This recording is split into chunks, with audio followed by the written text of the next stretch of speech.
Hey, folks. Happy Friday. Thanks for being here. Want to finish the question with something that kind of ties into yesterday for folks who might even be starting out. And that is, in your experience, is it more consistent to have one black and white entry around your area of value? I think SNR, which might mean support and resistance, breakouts, moving average, or are having multiple entries around those same areas of value, the more sustainable route? Well, I don't know. I honestly don't know. If I was starting all over again, I would probably go back and do what I had already done, which is to pick one method, one ethos, one ideology, and stick with it and gather the data, right? Because if you start putting several months together where you've won, but you've used 45 different entries, very difficult to look backwards and then say, okay, well, which is it? You might also be able to say, it doesn't matter because I have good instincts and I've used the right entry criteria for the particular trade at hand. That could be the case too. The truth is, at 3 months, there's not enough data. Even though emotionally you want that to mean something, it doesn't. No one's going to give you an allocation based on 3 months of track record. So what I would try to do at the same time, I'm speaking out of both sides of my mouth where I'm saying experiment, right? You have to figure out for yourself what you think the right amount of time or the right number of instances are for you to have data that's statistically significant based on what it is you're trying to do.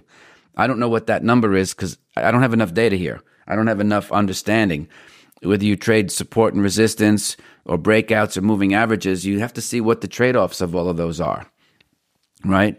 If you're looking at breakouts, sometimes they break out and they come back. Some people call those incorrectly false breakouts. I don't know how it could be a false breakout if it actually broke out, because there's nothing about breakout that says it has to keep going keep going in that direction in order it to be a legitimate breakout. A breakout to a new high is a breakout. Whether it fails or not is something different. Moving averages can be good, but you have to sit there and wait for them to cross. And sometimes the price on the chart can move a lot faster than the moving average can demonstrate when you look at most likely closing prices, which go into the moving averages. So you have to have a different emotional makeup to trade the moving average versus looking at straight breakouts. Both can work, but it really depends on who you are as a person. You can get a lot done with support and resistance. Doesn't matter capitalization, doesn't matter whether you're trading stocks or futures. I know people that, trade for small potatoes in between support and resistance, another style. You really have to see what feels good. What can you do no matter what the circumstances?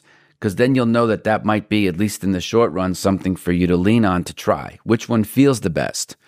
It's awfully difficult when, there's people who like to fade moves, which I don't like to do, because you really have to have good timing to understand whether the trend is over in order for you to go the other way. I don't advocate trading against the trend for any particular asset class in any time frame.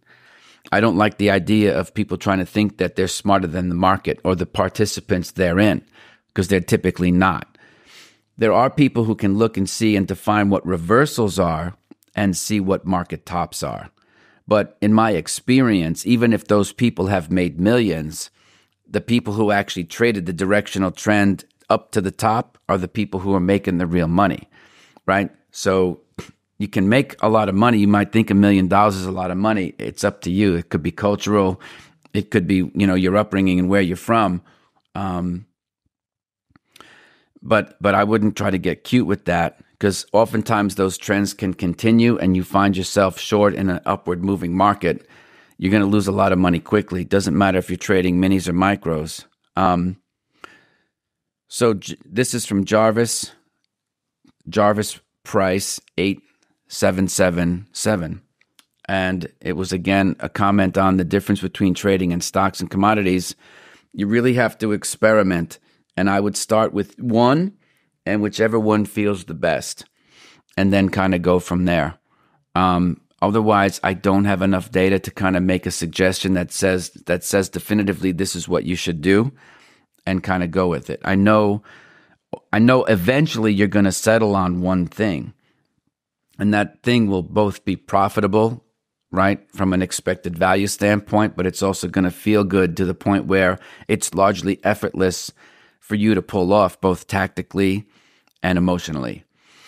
All right, short episode because yesterday I think I kind of ran a little bit long, but sometimes the questions require, me to answer it from several angles, right? And there's just no way to tell because the audience is so rich and diverse and pluralistic that it's difficult to say that there's any one definitive right answer. So sorry about that. Anyway, I hope you had a great week and you have fun plans for the weekend. Take some time off, get away from the screen. The things that you can learn about trading are oftentimes done when you're out on a hike or out at the beach. And I hope you have a great weekend, and I'll look forward to seeing you Monday. Take care.